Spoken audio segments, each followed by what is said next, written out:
Hi friends, welcome to Cavin's natural home. இன்றைக்கி நம்ம சேனலோட ஃபர்ஸ்ட் அனிவர்சரி, அதை செலிப்ரேட் பண்ணுறதுக்காக நம்ம கேசரி செய்ய போகிறோம். கவின்ஸ் நேச்சுரல் ஹோம்க்கு சப்போர்ட் பண்ணுற சப்ஸ்கிரைபர்ஸ்க்கு ரொம்ப நன்றி. கேசரி செய்கிறதுக்கு தேவையான பொருட்கள்: 200 கிராம் ரவை எடுத்திருக்கேன், 1/4 கிலோ வெல்லம் எடுத்திருக்கேன், 25 கிராம் முந்திரி எடுத்திருக்கேன், தேவையான அளவு நெய் எடுத்துக்கிறேன், 1/4 டீஸ்பூன் ஏலக்காய் தூள். ஸ்டவ்வில் கடாயை வச்சுக்கலாம். கடாய் நல்லா காஞ்சதும் 2 டேபிள் ஸ்பூன் நெய் சேர்த்துக்கிறேன். நெய் நல்லா காஞ்சதும் முந்திரி இது கூட சேர்த்துக்கிறேன்.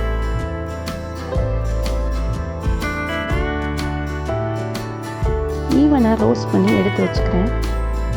மீதி இருக்கிற நெய்லேயே ரவையும் சேர்த்துக்கிறேன். ரவையை சேர்த்ததுலேருந்தே ஸ்டவ் சிம்மில் தான் இருக்கணும். ரவையை ரொம்ப பொறுமையாக வறுக்கணும். எந்த அளவுக்கு நம்ம ரவையை பக்குவமாக வறுக்கிறோமோ அவ்வளோ டேஸ்ட்டாக இருக்கும் கேசரி. 10 மினிட்ஸ் நான் நல்லா வறுத்துட்டேன். இப்போ ஒரு கோல்டன் எல்லோ கலரில் இருக்குது. இப்போ நான் ஒரு பிளேட்டுக்கு ட்ரான்ஸ்ஃபர் பண்ணிடுறேன். ஸ்டவ்வில் கடாயை வச்சு வெல்லத்தை சேர்த்துப்பேன்.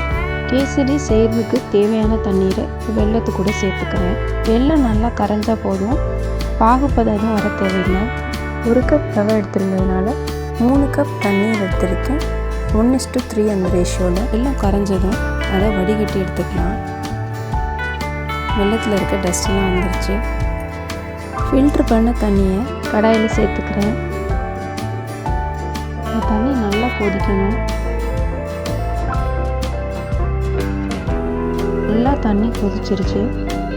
இப்போது 1/4 டீஸ்பூன் அளவுக்கு ஏலக்காய் தூள் சேர்த்துக்கிறேன்.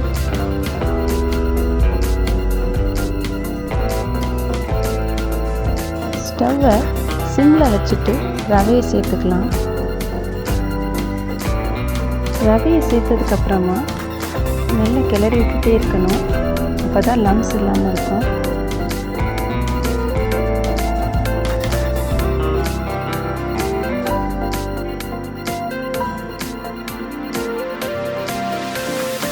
இந்த ஸ்டேஜில் லிட்டு சேர்த்து க்ளோஸ் பண்ணி வச்சுக்கிறேன். ஒரு 2 மினிட்ஸ் சிம்லேயே இருக்கட்டும். இப்போது ஓப்பன் பண்ணி பார்க்கலாம். ரவை நல்லா வெந்திருக்கு. நான் நெய் சேர்த்துக்கிறேன். 100 ml நெய்யாவது சேர்த்துக்கிட்டா தான் நல்லாயிருக்கும். பாதியாக சேர்த்துக்கிறேன். ஃபஸ்ட்டு 50 ml சேர்த்து நல்லா கிளறி விட்டுக்கலாம். அதுக்கப்புறம் ஒரு 50 ml சேர்த்துக்கலாம். 7 மினிட்ஸ் ஆகுது. எங்கள் வீட்டில் என்ன விசேஷம்னாலும் நான் வெல்லம் நாட்டு சக்கரை வச்சு தான் கேசரி ரெடி பண்ணுவேன். எல்லாருமே விரும்பி சாப்பிடுவாங்க. ஃபுட் கலர்ஸ் யூஸ் பண்ணாமல் நேச்சுரலாக அந்த மாதிரி சாப்பிடும்போது உடம்புக்கு ரொம்ப நல்லது. ஃபுட் கலர்ஸ்னால் என்னெல்லாம் பாதிப்பு வரும்னு தெரிஞ்சும் கூட ஏன் நம்ம அதை சாப்பிடணும்? தயவு செஞ்சு ஃபுட் கலர்ஸை அவாய்ட் பண்ணிடுங்க. இந்த மாதிரி செஞ்சு சாப்பிடும்போது டேஸ்ட்டும் நல்லாயிருக்கும், ஹெல்த்தியாகவும் இருக்கும். முந்திரியை இப்போ சேர்த்துக்கிறேன்.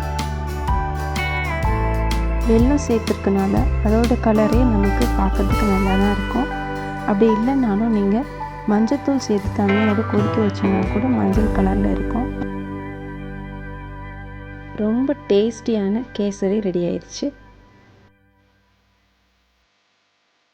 நீங்களும் செஞ்சு சாப்பிட்டு பார்த்துட்டு எப்படி இருக்குன்னு கமெண்ட்டில் சொல்லுங்கள். வாழ்க வளமுடன்.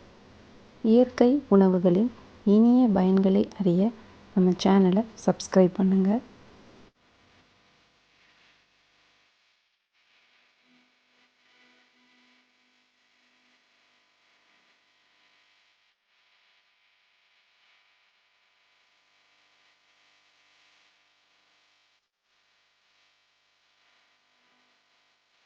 இந்த வீடியோ பார்த்ததுக்கு நன்றி. இந்த வீடியோ பிடிச்சிச்சுன்னா லைக் பண்ணுங்கள், சப்ஸ்கிரைப் பண்ணுங்கள், கமெண்ட் பண்ணுங்கள்.